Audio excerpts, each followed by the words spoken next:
Good morning, everybody. We are moving right along, already in week 4 of distance learning. So, yesterday I had you take a short quiz on what we've learned so far in chapter 7. So I hope you all found that to be relatively simple and that you understood what each of those questions were asking. If you did have troubles with it, please let me know. Also, all of those videos are not going anywhere. Everything on my videos that I make for you guys are explaining how to do all of these concepts. So I really hope you're watching them. So we're going to start chapter 10, and that's the exponents in the scientific notation. Now this is a longer chapter, so it is going to take us probably a couple weeks to get through. Hopefully by then we will know what's happening as far as are we staying out of school for the rest of the year or what the situation is. But as that information comes about, we will be sure to let you know. So we're going to start just with exponents. We all know what exponents are. For example, you see on your screen 5 to the power of 4. Okay? We all know what that is. We all know what that means. But I do want to give you a little bit of vocabulary because some of the questions that you get are going to be using this vocabulary, and I want to make sure you understand what the question is asking, because I've seen a lot of mistakes happen with students when they're asked a specific question about an exponent, and while their answer is correct in a way, it's not the answer that the question was asking for. So I'll explain that as we move along. So when you see 5 to the power of 4 right here on your screen, this whole thing is called a power. The whole thing is called the power. So when a question asks you, write this number as a power, they want you to write it as an exponent, as like this, like the 5 to the power of 4. Sometimes when you see a question that says, what is this number, or write this number as a power, a lot of times students will just solve it. They will write the answer of what 5 to the power of 4 is, but that's not what the question is asking. So your power has two components. It has a base and it has an exponent.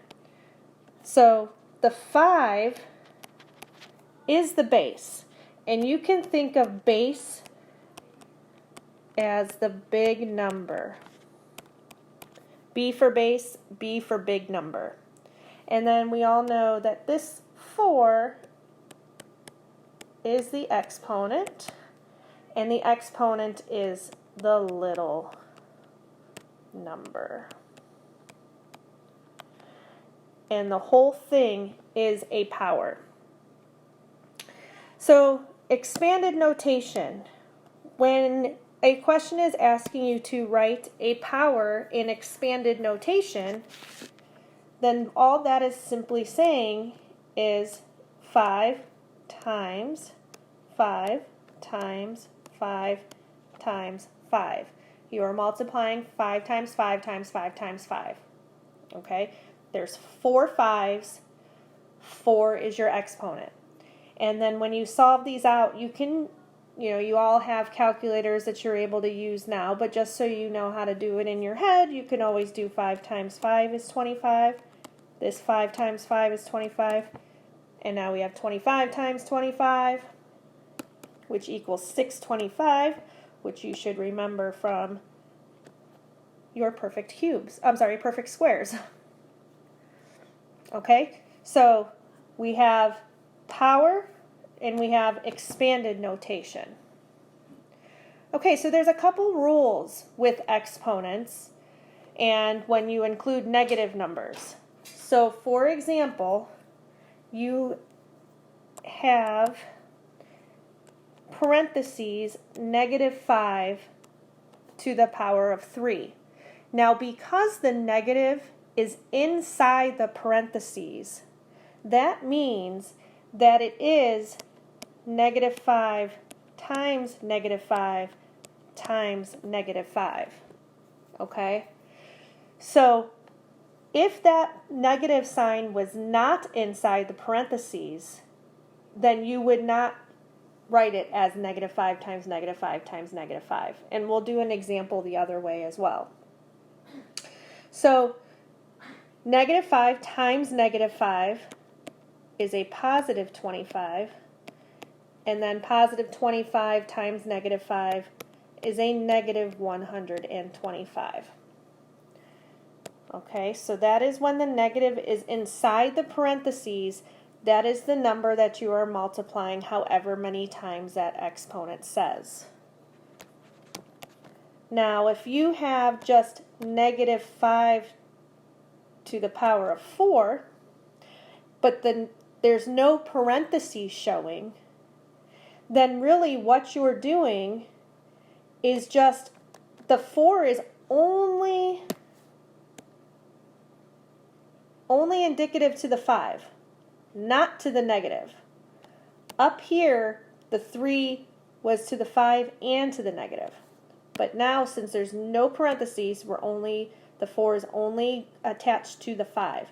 So it's 5 times 5 times 5 times 5, which we learned from the previous slide, is 625. Okay? But then you have to put your negative sign, because the negative is right here. Don't forget the negative. Okay? So that is how you have to watch those parentheses.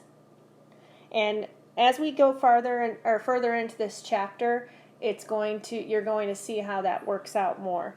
I just want to do one more example of when we're evaluating expressions. You all remember PEMDAS?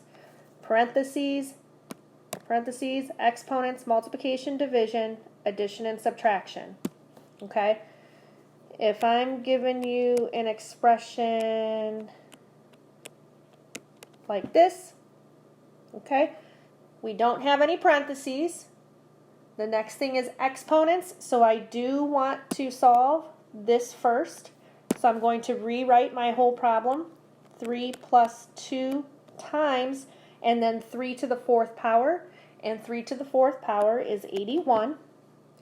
And now I don't do 3 plus 2 first. My multiplication comes next. So now it's 3 plus 162, and then that equals 165. So PEMDAS is going to apply in these lessons as well. Okay, so you have a short textbook lesson attached to this, or assignment attached to this lesson. If you have any questions, you know how to reach me. Thank you so much. Enjoy your week.